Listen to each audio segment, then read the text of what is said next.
Hi, my name is Cameron Blakeman, and this is my presentation over exits in a graphic.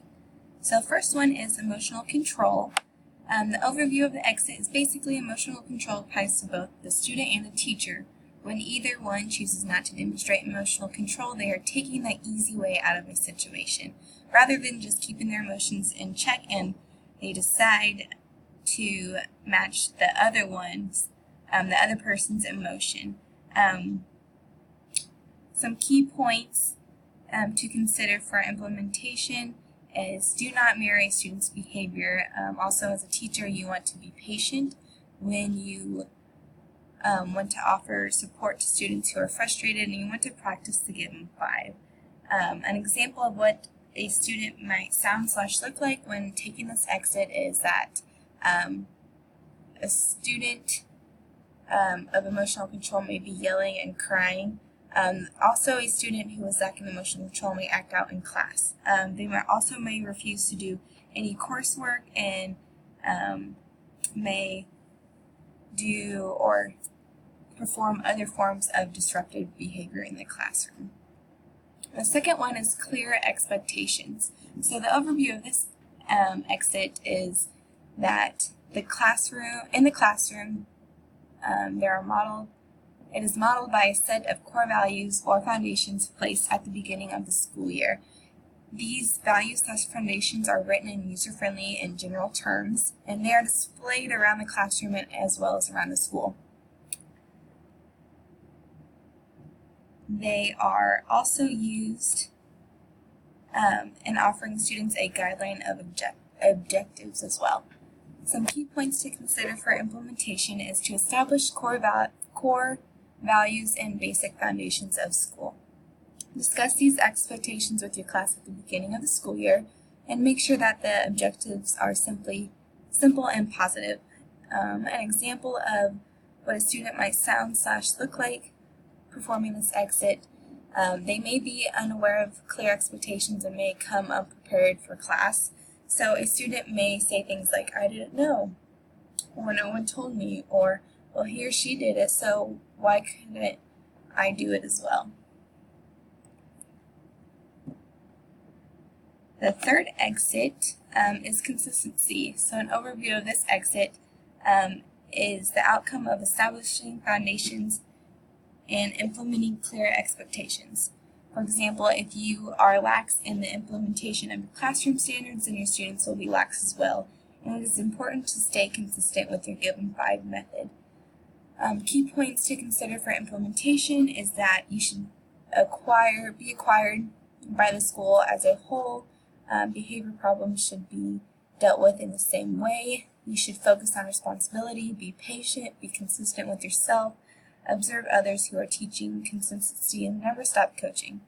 So an example of what this might look like when the student taking the exit, they may sound something like, or say something like, "Well, he or she was doing it and got away with it," or "Miss so-and-so doesn't care when I do it." Also, a student may model disruptive behavior in one student's class, and the teacher will attempt to walk the student through the given 5 method. That same student may act the same way in another teacher's class, but sends the student to the office. So the consistency is not there with this situation between the discipline method that the student is receiving. The fourth exit is benefit of changing behavior. So an overview of this exit looks like is the foundation of which all other pillars are built on. Teaching students that there are benefits to good behavior rather than punishments and rewards. This exit creates a long-term solution for students to work towards. Key points to consider for implementation is something like teachers should support students who are misbehaving in class, connect benefits to life skills and positive outcomes, make age-appropriate benefits, and consider what you want the student to know. So an example of a student who has taken this exit may look like or sound like a student is refusing to do their classwork because they find it boring and they don't need to do it. So they may say something like, my teacher doesn't like me, or this is stupid and I don't need to learn this. The fifth exit is providing leadership in the challenging moments. So an overview of this exit is the type is available for students when the teacher decides he or she can no longer tolerate that student's behavior and passes the baton to the next authority figure.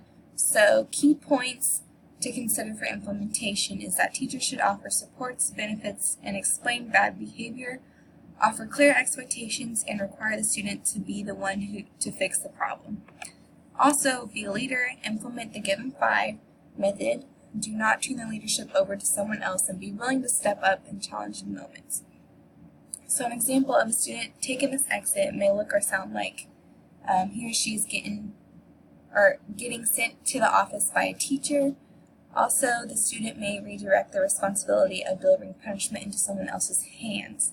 So another example of a student taking this type of exit may be that one continuously gets in trouble and the teacher tells the parents, but the parents do not discipline the child, and this becomes a never-ending cycle, so that basically the student's behavior doesn't change and you get nowhere. The last exit is responsibility. So an overview of this exit is responsibility is the ability to respond well in challenging situations. By using controlled emotions, we as educators have the ability to respond appropriately in those complicated and frustrating moments. So some key points to consider for implementation is that implementing that students own up to their own behavioral issues. Do not wait until you get angry as a teacher. Model the same kind of self-reflection you want from your students, and wait until the student is ready to talk about their behavioral issues. A student may look or sound like, when taking this exit, they may sound like they're putting the blame for their actions on another student or teachers. They usually often play the role as a victim to receive sympathy. Also, a student taking this exit may look like or sound like the student knows what buttons to push on each teacher. So when the teacher does not have a good response ability, the student has the opportunity to avoid responsibility in that moment. So this is an overview of all 6 exits from the roadmap to responsibility.